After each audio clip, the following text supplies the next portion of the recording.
One. I guess I need to catch my breath here. I just literally like sat down and pressed the record button. And just yesterday, I gave this presentation on Miriam of Bigdal. Her name was Lilith.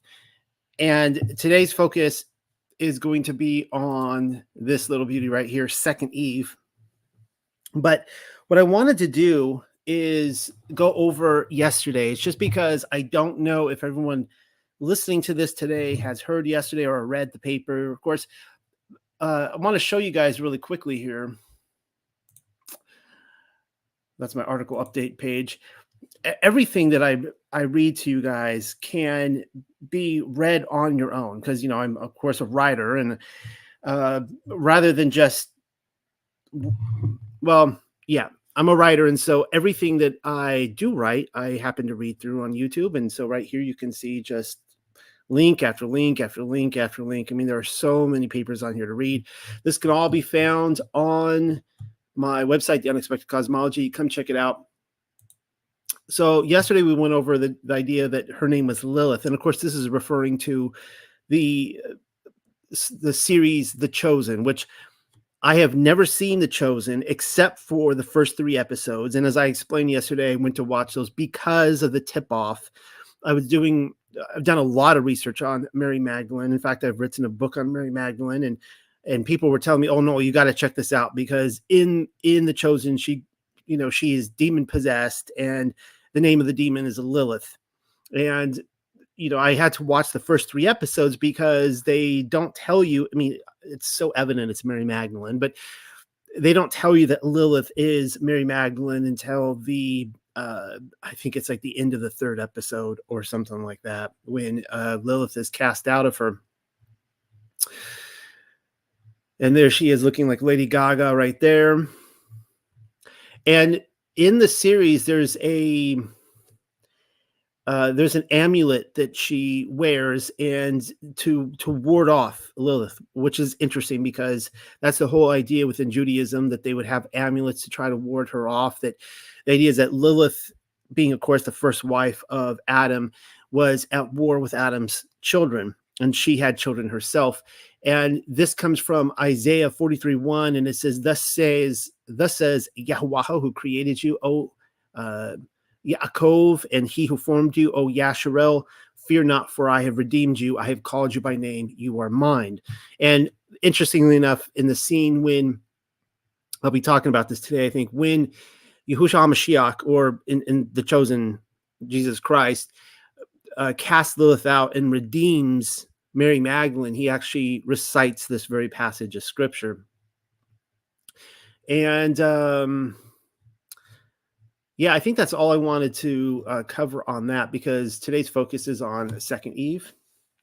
And as you can see there, originally I wrote this article last summer. That'd be 8/16, that'd be August 16th. And I originally called it Miriam of Migdal, Second Eve. And I've scratched out the of Migdal. This is one of those areas where I have, you could say, backpedaled. I backtracked. I've come across some more information that I no longer feel as I once did. So let's get right into this. You'll see what I mean. Psych. She wasn't Miriam of Migdal after all. Not that I was kidding or anything. I wouldn't do that to you. Calling her Second Eve was the natural conclusion that I had sort of maybe come to in the preliminary stages of my Wife of Mashiach investigation, knowing the conventional logic paints Mashiach as a second Adam. So that surprises you right there. Yes, I am of the conclusion that Miriam of Migdal was the betrothed of Mashiach. And it's one of those things that, in my opinion, is so in your face in scripture. It is so evident, including in extra biblical books, that it's, once you see it, you can't unsee it. And you kind of see how we're trained to not see it. It's one of those kind of things where every single time it looks like it's pointing to Mashiach having a betrothed, we're like, no. He clearly didn't have one, so it can't be stating that. And everyone knows that much. The idea of Yahushua HaMashiach, Jesus Christ, Jesus Christus, being the second Adam, It's a Paul reference. I'll get to it in a moment. The big unveil was certainly my hope in Her Name Was Lilith, that she, Miriam of Migdal, Mary Magdalene, was Eve. There are two of them in the Bible so far as my estimation goes. Eve 1 and Eve 2 is what I sometimes like to call them. Chua is the modern Hebrew name for Eve, by the way, and in Paleo Hebrew, she would be Chahwaha. What a beautiful name. From here on out, that is what I shall call her, second Chahwaha, or at least I'll try my very best to pronounce it correctly. Well, anyways, Lilith had it out for Adam as well as the children of Adam. But then what do you suppose her thoughts were towards Chahwaha? I don't think she liked her very much at all. We're talking a woman scorned on a level 10 biblical scale. I now suspect Lilith played an active role in Chahwaha's original temptation. It's why I pointed that out when I showed that she was a dryad and that there is identification in literature, specifically the Epic of Gilgamesh, which paints Lilith as a spirit in the very tree that the serpents inhabited, coming out of paradise. Very interesting.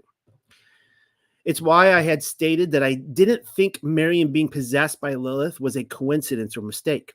A Freudian slip, perhaps, on the part of the writers and producers of The Chosen in the makeup department and the directors and the actors and so on and so forth, but certainly not a meaningless creative decision. Oh, there most certainly was a second Eve or second Chahwaha, and I'd rather not leave you hanging. Her name was also Miriam, Miriam, the mother of Yahusha. I still think Miriam of Migdal has defining features attributed to Adam's second wife, and I will go over those. But it appears as though Miriam, the Virgin Mother, and I think you all know what I mean by the Virgin Mother, already beat her to the title. I'll be sure to untangle this knot, but first, before I forget, here is the second Adam reference in canon that we're all familiar with. It is sown as a natural body, it is raised a spiritual body. There is a natural body, and here is a spiritual body, and so it is written, the first Adam was made a living soul. The last Adam was made a quickening ruach. Howbeit, that was not first which is spiritual, but that which is natural. And afterward, that which is spiritual. The first man is of the earth, earthy. The second man is Yahuwah from heaven. As is the earthy, such are they also that are earthy. And as is the heavenly, such are they also that are heavenly. And as we have borne the image of the earthy, we shall also bear the image of the heavenly. That comes from 1 Corinthians 15, 44 through 49. The idea of Yahushua HaMashiach taking on the role of Adam will likely not be a foreign concept to anyone. Adam transgressed, whereas the son of Adam did not.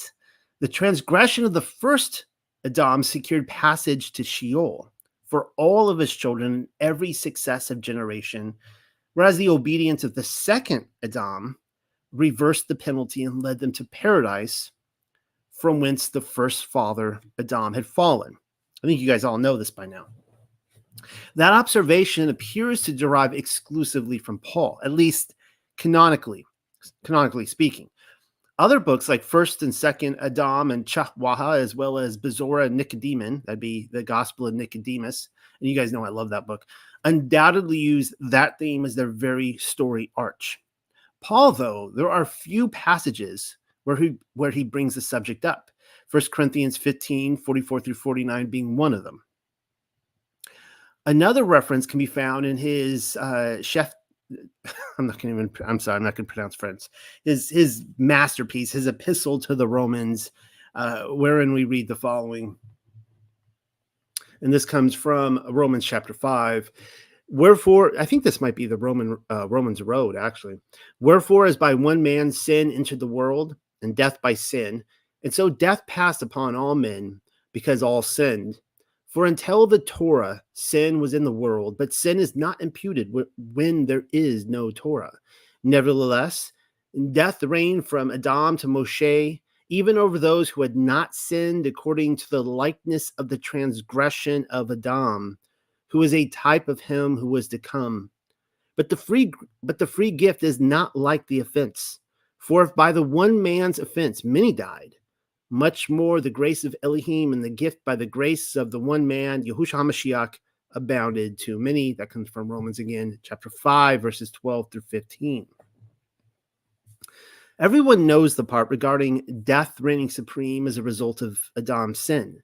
What very few seem to observe, however, is the specifics of Paul's statement. I'll speak for myself. I didn't notice it until I sat here repeating Romans 15 like a broken record, over and over again, attempting to address it all. He says, not everyone sinned according to the likeness of the transgression of Adam. Well, no kidding, Sherlock, you tell me. He ate fruit. Well, this is true. He ate fruit from the tree of knowledge of good and evil. There are only two people in his story whom the Bible ever records as having eaten the fruits in the location of the garden. Could you even break into paradise and partake if you wanted to? Interesting note, Noah apparently ate, when he planted his vineyards, according to the sources I have, it was the grapes from the tree of knowledge of good and evil. So something to think about. And let me repeat that question. Could you even, let me state that one more time. It means that, by the way, if that is true, if that is accurate, then all grapes, all wine that we have on this earth today originates from the tree of knowledge of good and evil. So let me repeat this question again. Could you even break into paradise and partake if you wanted to? I think not. No, Paul is categorizing others as having committed a deed in the same likeness. It's implied in that he also said there were others who hadn't. Yep, I'm referring to my serpent seed paper. Case in point. This comes from 4th Maccabees. How fun. I don't think I've ever quoted from 4th Maccabees before. The mother of the 7 sons also shared these moral principles with her children. I was a virgin who was sexually pure. I didn't go outside of my father's house, but I carefully took care of the body that was formed from a rib. I don't know why I didn't pick up on that before. The idea that she's comparing her body to Chatwaha's body formed from a rib. No man who takes advantage of women ever tempted me to have sex in an isolated field. And of course, that's she's referring to a passage in the Torah. The destructive, lying snake didn't ruin my innocence either. That would be another reference to the Torah. And that comes from 4th Maccabees 18:7 through 8. We have already been over this passage in my serpent seed paper. And I'm under the impression that you've given it a read, though I've never given a presentation on it yet. But it deserves repeating. The woman with 7 sons, all of whom were martyred by Antiochus IV Epiphanes, the one who brought the abomination of desolation to the temple, for not consuming pork, FYI. He threw some bacon and some pork onto the barbecue, did not commit the same transgression as Chahwaha. Even if a repeat visit from the serpent was unlikely, what can be stated as true according to her testimony is that her generation was concerned with the mere possibility, the serpent seed possibility, in stating that she remained sexually pure and never committed adultery. The mother of 7 sons is referencing the sin of Chahwaha. Notice how forbidden fruit from a tree planted in an inaccessible location wasn't her concern. And so I think it is safe to say that many women have sinned according to the likeness of the transgression of Chahwaha, but not all of them. Some, yes, others, no. Not going over all that research again. The same can be said of men in relation to Adam. Aside from Mashiach, all men have sinned, though not necessarily in the same likeness. What was Adam's sin? The fruit is a given. We have been over this one already, and it was most likely menage a trois. It explains why fraternal twins were delivered from the womb, boy and girl, and only one of them was Adam's. I will not ask for a raise of hands, though I think it is safe to assume that some men have either handed out their wife to other men or even participated in the actions, but certainly those would be far and few between. I'm sorry for that unpleasant thought, but this is the Bible, of course. And in Adam's case, she committed adultery without his knowing. He only consented to it afterwards. That's what Paul seems to be getting at in Timothy. And it says right here, but I suffered not a woman to teach, nor to usurp authority over the man, but to be in silence.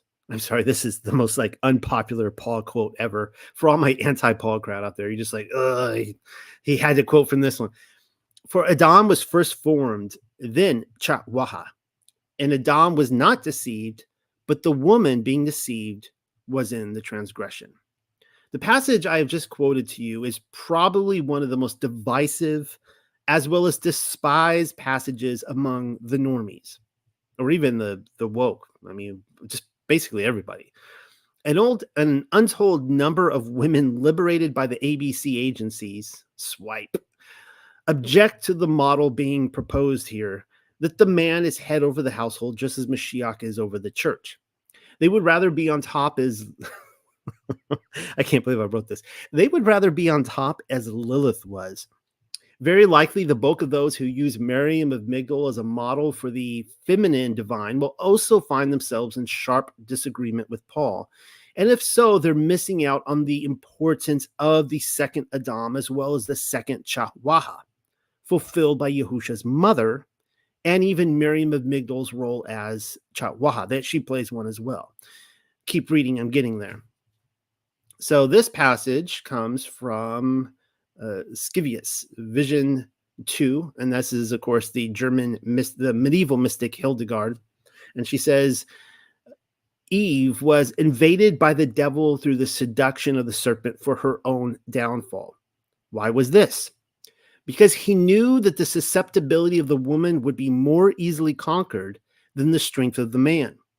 And he saw that Adam burned so vehemently in his holy love for Eve that if he, the devil, conquered Eve, Adam would do whatever she said to him by first misleading Eve so that she might flatter and caress Adam and thus win his assent, since she more than any other creature could lead Adam to disobedience, having been made from his rib. Thus, woman very quickly overthrows man if he does not hate her and easily accepts her words. I have just quoted to you from Hildegard, the female medieval mystic. May the record show it is the first time I have ever referred to her in any given research paper, though I have quoted from her a couple times in recent Torah portions. How very exciting.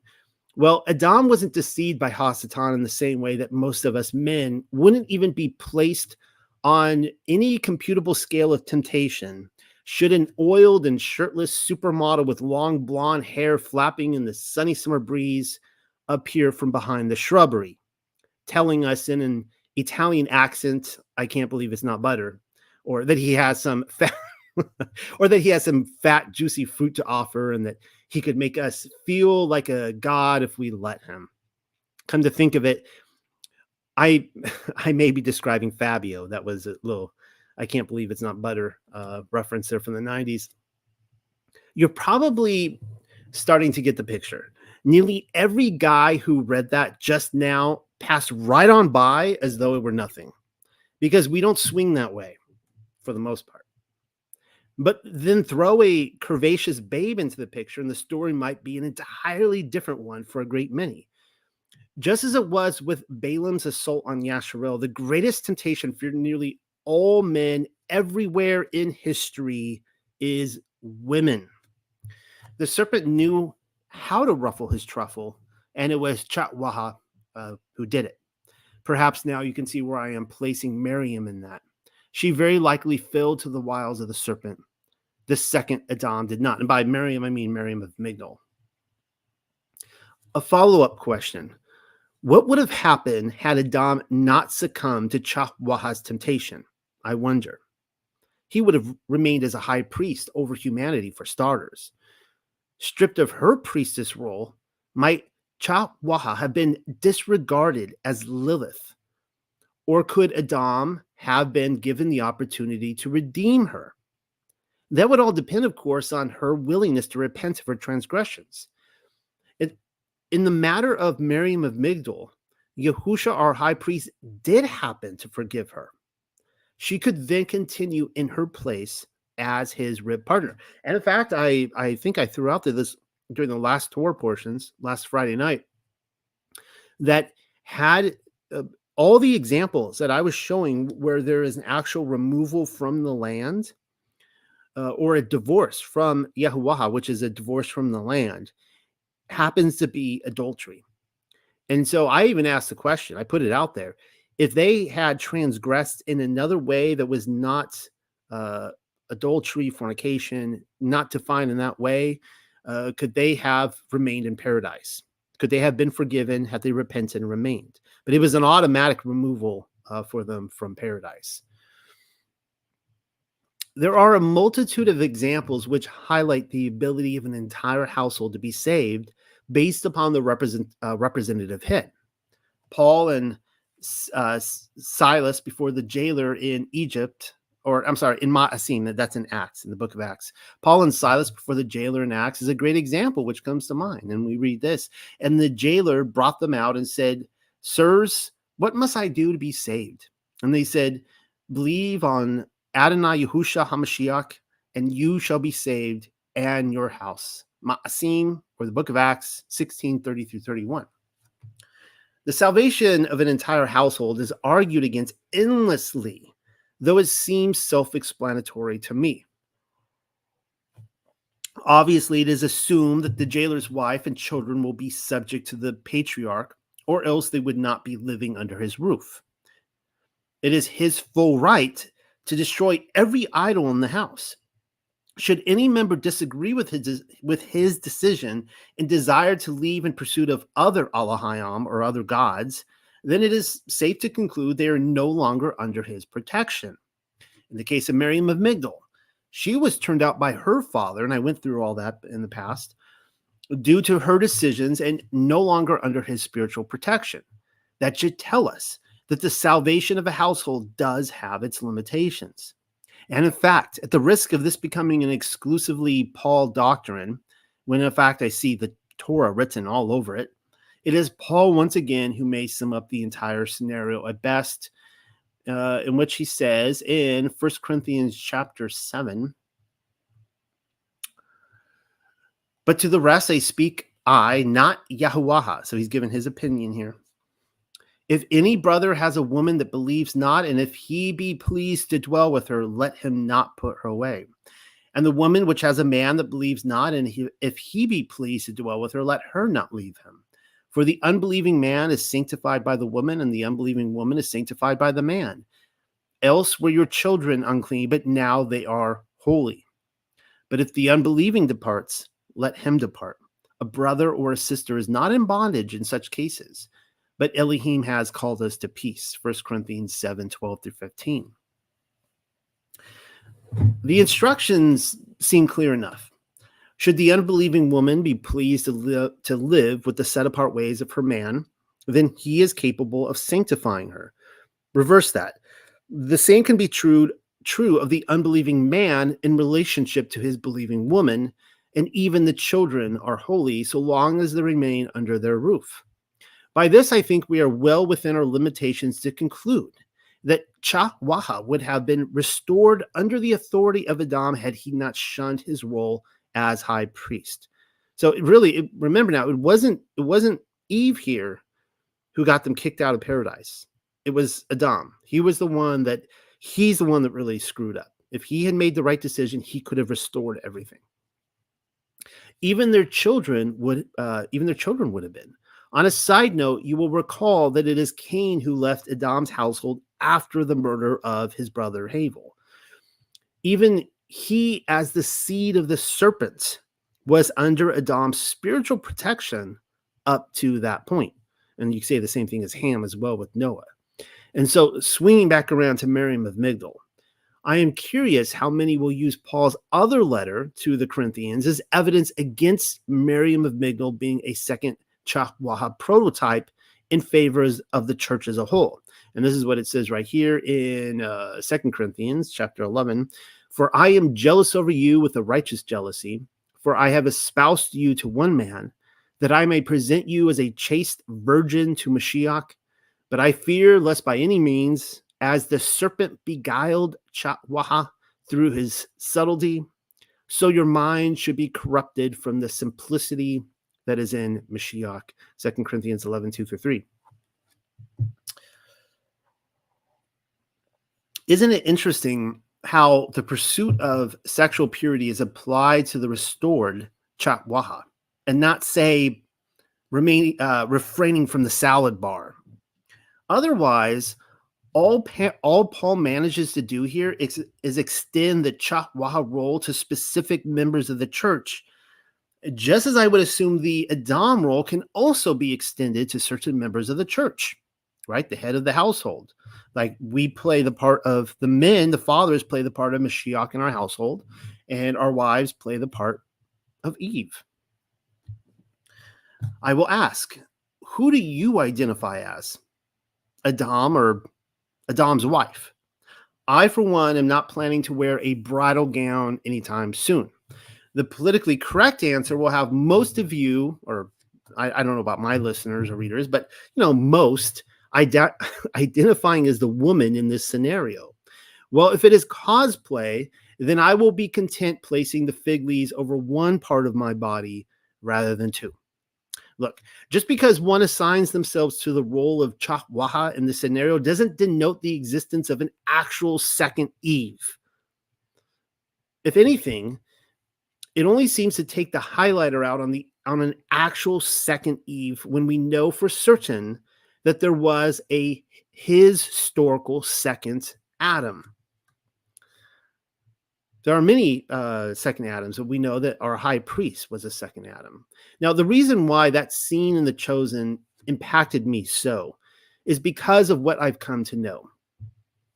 The biggest argument that has come my way, which disfavors Miriam of Migdal being the betrothed of Mashiach, is on the basis that she committed a sexual transgression and was therefore unworthy of the role. Oh, I'm sure you're completely worthy to be the bride of Christ. Everyone loves to point the finger how other people are unworthy. I'm sure you're totally worthy. That last part was sarcasm. It just goes to show how many completely stumble over the second Chahwaha, over the second Adam doctrine, despite how well it's known. Unlike Adam, Yahushua HaMashiach never transgressed against the Torah of Yahweh. It was in his perfect right to restore Miriam of Migdal to her former standing. Remember what he said to Miriam in the 3rd episode of The Chosen? He quoted from a very specific passage of scripture, and here I will recite it for you. Thus says Yahuwah, or Yahweh, who created you, O Yaakov, and he who formed you, O Yasharel, fear not, for I have redeemed you. I have called you by name. You are mine. Yeshayahu 43:1.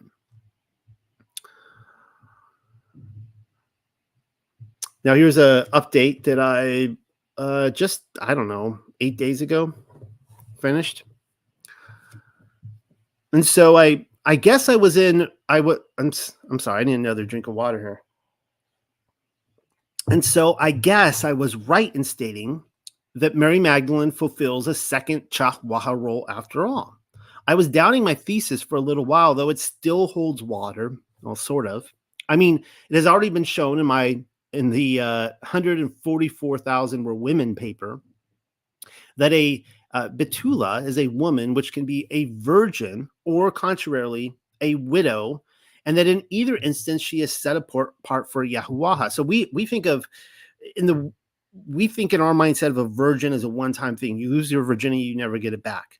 But a Betula is someone who actually can get her status as Betula back. Now, the first Betula ever mentioned in Scripture was Rivka. And she's walking out to the well. Remember Eliezer, who's Abraham's servant, goes out to get a wife for Yitzchak, and he sees a Betula coming out. Right now, she had never been with a man. She was pure. She had never worshipped her father's idols. So it appears.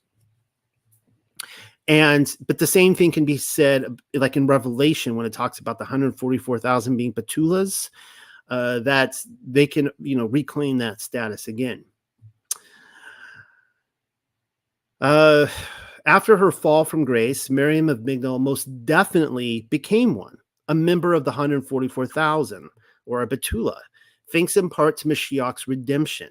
And everyone gets so hung up on that number, the 144,000, and it's like so mysterious. And it's like I actually think that it's literally just an exact number that added up to 70 AD.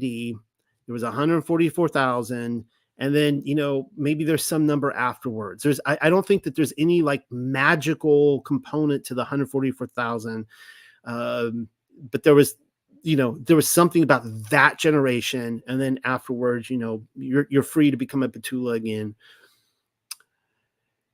Actually, she may in fact be the daughter of Zion, Miriam the Magdalene, not just a Betula or one of the 144,000. But why be repetitive? And I gave a whole presentation on that. You'll have to read that report for yourself, or you could search back through my YouTube history. And that goes into pre-existence and all that. Miriam, the mother of Yahusha and second Chahwaha, though. I had started out saying we would discuss her as a candidate in my latest update, and I think it's high time we get around to it. A notable mention to her role can be found in Questions of Bartholomew. Now, I think you guys are going to find this really interesting. Bartholomew in Hebrew would be Bar Talmai, and there's a link there. You can read that book on my website. I showed you one of the archives rooms, and there's like 100 extra biblical books on there you can go in and read. It's a somewhat lengthy passage, the bulk of which I don't intend to show here. There's a reason why I take the time to edit and publish these extra biblical books. My suggestion is that you read the entirety of it for yourself. It will go rewarded. It won't go unrewarded, I should say. And here's a snippet of it. This comes from chapter 2. Now, the apostles were in the place with Miriam, and Bar Talmai came and said unto Kepha and Andre and Yochanan, let us ask her, Miriam, that is highly favored, how she conceived the incomprehensible, or how she bare him that cannot be carried, or how she brought forth so much greatness. But they doubted to ask her. Bar Talmai therefore said unto Kepha, you that are the chief and my teacher, draw near and ask her. But Kepha said to Yochanan, you are a virgin and undefiled and beloved, and you must ask her. And so that's kind of interesting too, that Yochanan, according to the extra biblical books I find very early on, they all claim that he was a virgin to the end of his days.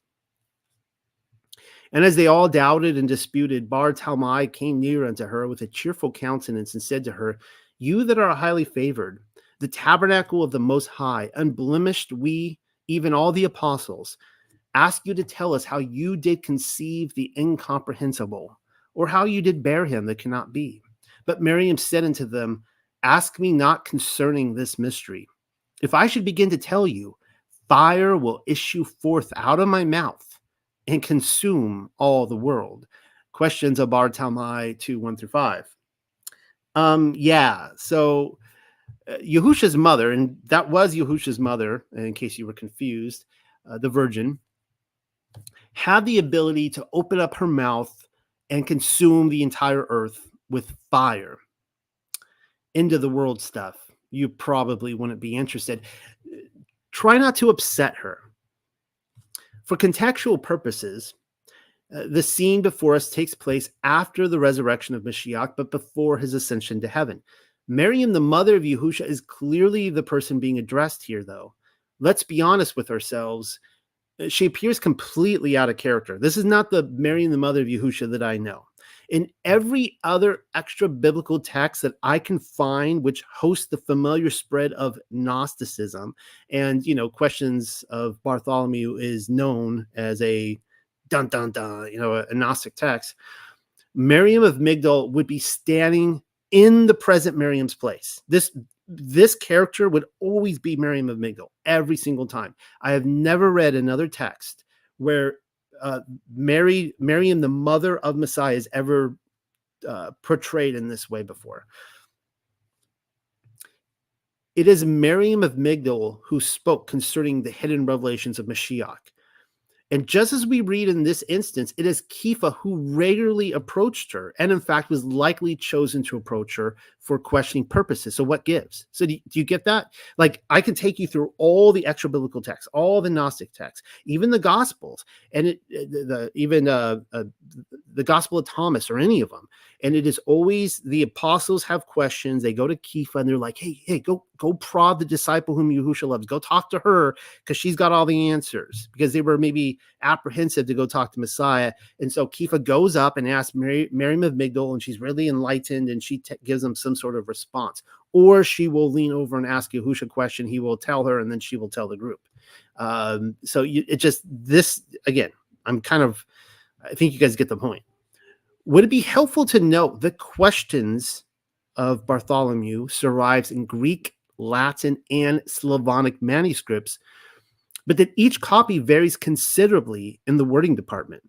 Sometimes a text in one language, like it could be in the Greek or the Latin or the Slavonic, seems to say the complete opposite of another. So the Greek might totally disagree with the Slavonic. Yep, it was being tampered with by our controllers considerably. The conflict of words is so confusing in this book that very few modern translators will touch it, which may have been the aim all along. Meaning that they're just looking at all these different manuscripts and we're like, how do we know which one is even the correct one at this point? And how do you butcher a text so bad? A common thought is that questions of Bartholomew or Bartholomew has an alter ego, and that it is really the long-lost gospel of Bartholomew. Jerome mentions the gospel of Bartholomew, or Bezorah bar Talmai, in his commentary on Matthew, whereas the author of Decretum Gelasianum, if I pronounce that correctly, and I'm sure I butchered that, includes it in a list of condemned or unacceptable scriptures. Not the questions of Bartholomew, mind you, but the gospel of Bartholomew. It is my personal thesis that questions of Bartholomew is the original, and it was an attempt to cover up and scrub very specific elements within the gospel of Bartholomew. Rather than burying the book as they did with the gospel of Peter, Bezorah Kepha, which I love, and others, the gospel of Thomas would be another one, which is sad, which is interesting because the Gospel of Thomas is quoted by a lot of fathers. Like, there are quotes that you can match up that's only found in the Gospel of Thomas. So let me say that again. Rather than burying the book as they did with Bezorah Kepha or Bezorah Teom and others, they simply recast Miriam of Migdal with Mary and the Mother. You see that? Added in some additional Catholic-approved dialogue, and then called it a day.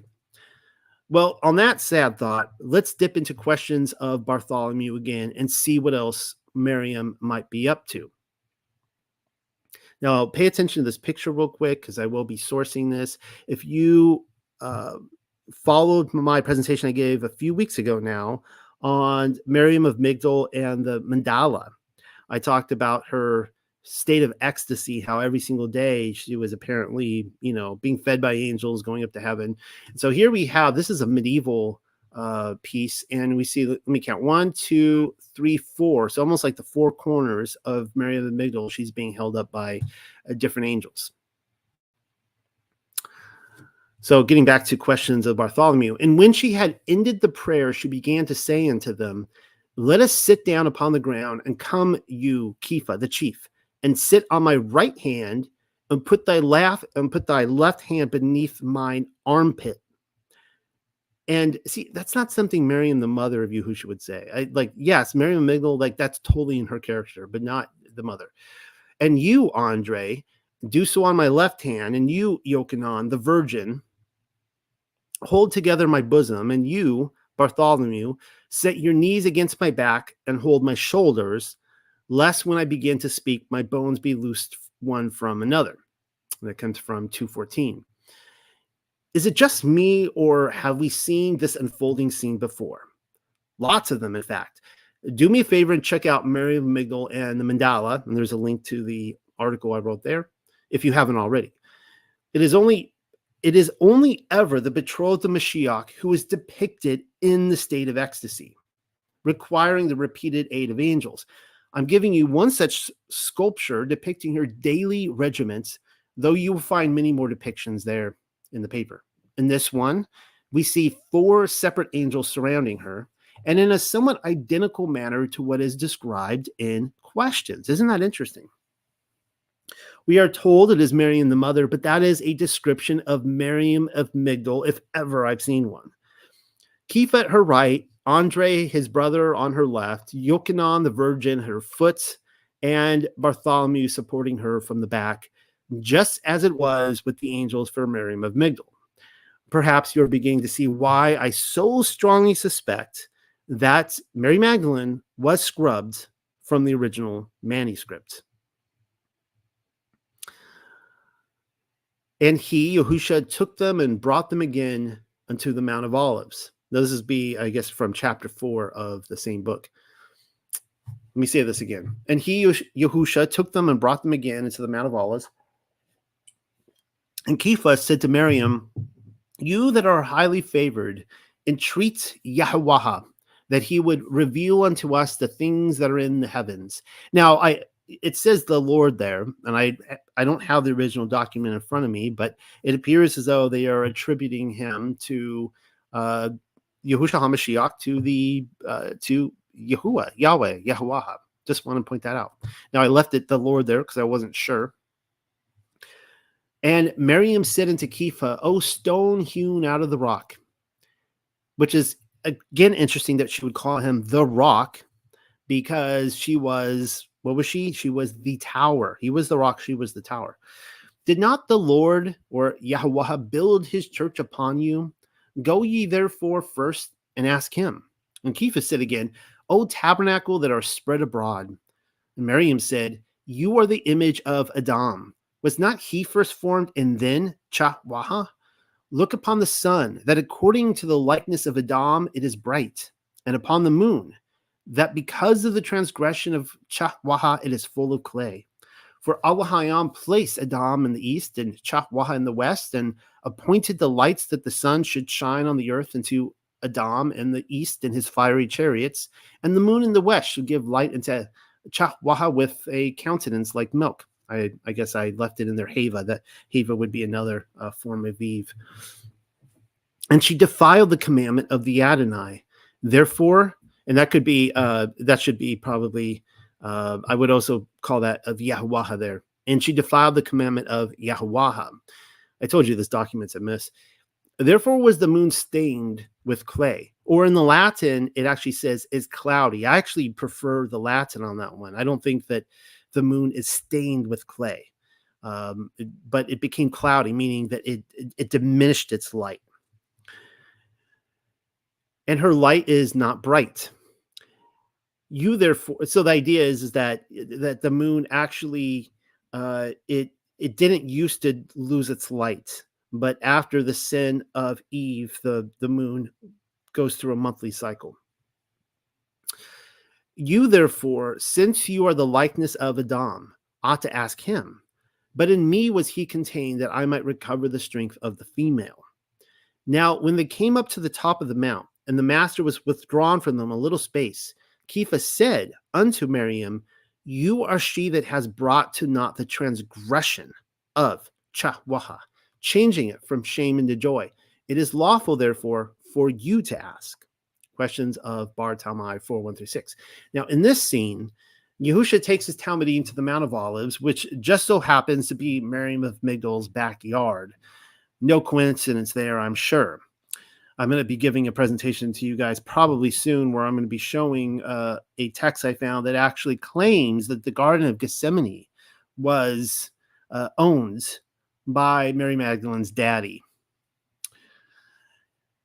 Miriam of Migdal, no, wait, scratch that. Miriam, the mother of Yahusha, follows behind him, behind Messiah, a habit of the Talmudim whom Yahusha loved, interestingly enough, but who's really paying attention to consistency here.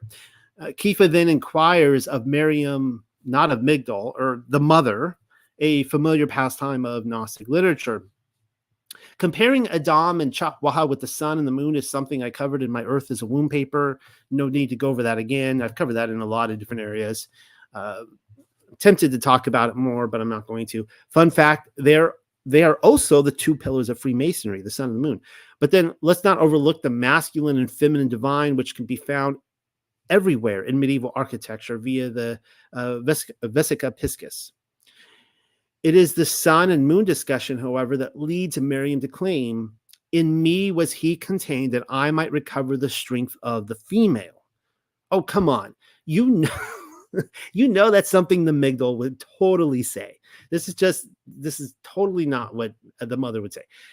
To this, Kifa replied, "You are she that has brought to naught the transgression of Chatwaha, changing it from shame into joy. And there is your second Eve." So who is it then? Is it Mary Magdalene or Mary the mother? Confusing, right? I was fully aware of questions of Bartholomew during my initial betrothed of Mashiach investigation, but snubbed it on the basis that it had so heavily been toyed with. Come to think of it, questions is yet one more piece of evidence which suggests the RCC has had a central role in dismantling the Holy Family. Glad I'm finally getting around to it now. So getting back to the inquiry, though, which Miriam best fills the role as second Chahwaha. Sorry to be the bearer of the news, but it's Miriam the mother. Moving forward, I'll show you how I've come to that conclusion, that Miriam the mother is the second Eve. Some of you will, we can look at this picture and again here in a second. Some of you will criticize me for using paintings as evidence that Miriam the mother was in fact second Eve. Well, I happen to like paintings, okay? You guys pay me to write. I would be just as satisfied getting paid to stand around in museums all day, staring at paintings and then talking about them. Maybe I'll start doing that. Yes, sirree, I just may start writing about the paintings I've stood and stared at all day. Though unfortunately, these two, officially credited to a guy named Giovanni di Paolo and dated to 1435, which is still in the Dark Ages, are not among any that I've seen in person yet. My bucket list keeps growing by the day. Just know they're not being used as final proof for anything. I'm simply showing it to class to help illustrate a point. Look at how the Annunciation bleeds with Adam and Chahwaha being expelled from paradise. So look up here real quickly, and it's the same picture, right? You have Adam and Eve, Adam and Chahwaha being cast out of paradise, and it's like goes right into the scene of the Annunciation over here. And then the same artist, he has, and I'm not sure in what relation. I tried to look if they're all the same board in like a medieval cathedral, but he then has all these saints in paradise as a result of the of Miriam the mother. And in this way, it is through Miriam that the set apart are capable of entering paradise again, a scene which can be enjoyed in our next painting. So speaking of the Annunciation, we get this from the Infancy Gospel of Matthew, chapter 10. Then Joseph said, "Why do you mislead me to believe that an angel of Yahuwah has made her pregnant? But it is possible that someone has pretended to be an angel of Yahuwah and has beguiled her." There's that word, beguiled. Joseph walked into the room after being gone for several months, employed with carpentry work, and couldn't help but notice in the corner of his eye that Miriam was getting broad in the hips. After a pregnant pause, he accused the maidens attending to her that she was beguiled by someone only pretending to be an angel of Yahuwah. I'm thinking that's a direct reference to the serpency doctrine, but let's not get hasty. Best to check out another witness to the same scene. Now, this gospel is, this is a long one. Gospel of Yaakov. You guys know this is one of my favorites. The Infancy Gospel of Yaakov. That would be James, the brother of Yahusha. Chapter 13. In the 6th month of her pregnancy, Joseph came from his house building and went into the house to find her swelling. And he struck his face and threw himself on the ground in sackcloth and wept bitterly. That's it's quite the way to get for a husband to get the news that your wife is pregnant. You know, a lot of guys don't deal with it real well, but Yosef had a really, really, really hard time. How can I look to Yahuwah Alahayam? What will I pray about her? For I took her as a virgin from the temple of Yahuwah and did not guard her. Who has set this trap for me? Who did this evil in my house? Who stole the virgin from me and defiled her? And here it is right here. Has not the story of Adam been repeated with me? For while Adam was glorifying Allahayam, of course, on his side of the garden, the serpent came and found Chahwaha alone and deceived her and defiled her. So it has also happened to me. And Yosef got up from his sackcloth and called her and said to her, after having been cared for by Allahayam, what have you done? Did you forget Yahuwah your Allahayam, you who were raised in the Holy of Holies, you who received from the hand of an angel? Do you know how much you have humiliated yourself? Then she wept bitterly, saying, I am pure and I did not know a man. And Yosef said to her, where did this thing in your womb come from then? Oh man, Yosef. Men don't do that. But she said, as Yahuwah my Allahayam lives, I do not know where it came from. And of course, that's infancy gospel of James or Yaakov 13:1-10. Can't say I'm making this stuff up, can you? Can't say I'm reading too much between the lines anymore. Yosef mistakenly tells us that the story of Adam is being repeated. Now, I say mistakenly, but you know what I mean by that, as a complete reversal of the serpent's beguiling of Chahwah is transpiring. If there's any confusion, he even recounts the story. While Adam was glorifying Allahayam, the serpent came and found Chahwah alone and defiled her. Clearly, Miriam's pregnancy is being compared or contrasted with Adam's first or his second wife, Chahwah. He then reminds everyone listening, so it has also happened to me. It's almost like he breaks the fourth wall there. Hard to argue against the second Chahwah and serpent seed doctrine with this one. A claim which I am constantly confronted with involves the Catholic influence of both Gospels mentions, the infancy Matthew and infancy Yaakov or infancy James. Is that so? Anytime Mary the mother is revered, the Catholics are to blame because apparently no other religious group would ever think to do so. Well, then I guess it's time to turn up the thermostat and get Gnostic up in here. You know I'm not a Gnostic, right? I said, right? With all those, Nola's a Gnostic, and I have found him out because Nola's harboring secrets, which he isn't sharing with the class, comments floating around on the internet back alleyways. Most can't tell the difference between an actual Gnostic and those who happen to agree with several talking points being monopolized by the controlled opposition groups. I mean, I was baptized, but you don't hear the gossip columnists accusing me of being a Baptist. Well, anyways, apologies for that. I don't get paid enough money to vent to the psychology department. Sometimes I need to vent to you guys. So this comes from Bezorah Philip, or the Gospel of Philip. And this is what it says.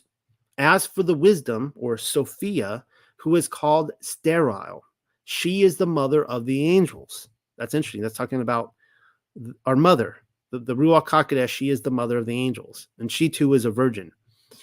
The companion of the Son is Miriam of Migdal. The teacher loved her more than all the Talmudim and used to kiss her often on her mouth. We've covered this passage already in the investigation, the Miriam of Migdal betrothed investigation, the kissy part. And so what does any of it have to do with Miriam, the mother, being the second Eve? I'm simply setting up the importance of Miriam in Philip, as the Bezorah happens to discuss both Miriams. Actually, there is another Miriam spoken of that I can find, and you can see for yourself. This is 32, Bezorah Philip 32. There were those who always walked with the Lord, or Adonai, Miriam, his mother, the sister of his mother, and Miriam of Migdol, known as his companion. For him, Miriam is a sister, a mother, and a wife. Miriam his mother, Miriam his aunt, and Miriam his wife. I'm counting 3 in total. Yes, I am well aware that Miriam's sister is not given a name in this passage. There were likewise 3 women standing at the foot of the cross. The Gospel of John, or Bezorah Yochanan, 1925, identifies one of them as Miriam, the sister of Miriam and wife of Cleophas, whereas the other 2 Miriams, the mother and the wife. I covered this in The Disciple Whom Yahusha Loved paper, and her name was Salome, or Salome. Miriam Salome. If you don't believe me, then I will let you go to the canonical Gospels to figure that one out on your own. Now that we have established there is more than one Miriam being discussed in the Gospel of Philip, let's turn to the next passage. And this is what it says in 42. First, adultery came into being, afterward, murder. And he was begotten in adultery, for he was the child of the serpent. So he became a murderer just like his father, and he killed his brother. I wonder who that was. Indeed, every act of sexual intercourse which has occurred between those unlike one another is adultery. It's okay, you can say it, serpent seed. This backs what Yahushua HaMashiach said in Bezorah Yochanan, the Gospel of John 8:44, that the father of certain Yahudi men was the devil, and that he was a murderer from the beginning. Only here the son of the devil is attributed to Cain. He took on the actions of his father, the serpent, when murdering his brother Havel. Don't get off the theological choo-choo, as we haven't arrived at the station quite yet. Remain seated, please. This is what we read in Bezorah Philip 83. Adam came into being from 2 virgins, from the Ruach and from the virgin earth. That's kind of interesting. A lot of people, I've heard people try to disagree with me on the Ruach HaKodesh being our mother, because they're like, well, what about Mother Earth? Well, it's separate. You have right there's the virgin earth as a separate virgin mother. Mashiach, therefore, was born from a virgin to rectify the fall which occurred in the beginning. And there you have it. Case closed.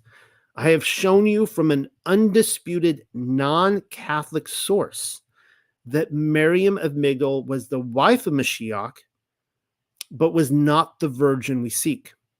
The role of second Chawaha was already given to another Miriam. Perhaps the spirit entity was staring me in the face all along. Miriam of Migdol, the redeemed, may very well be a second Lilith. Hopefully that all made sense to you guys. I hope you guys enjoyed that. And I don't have anything more to offer or say on this discussion. Doesn't look like I have any questions today.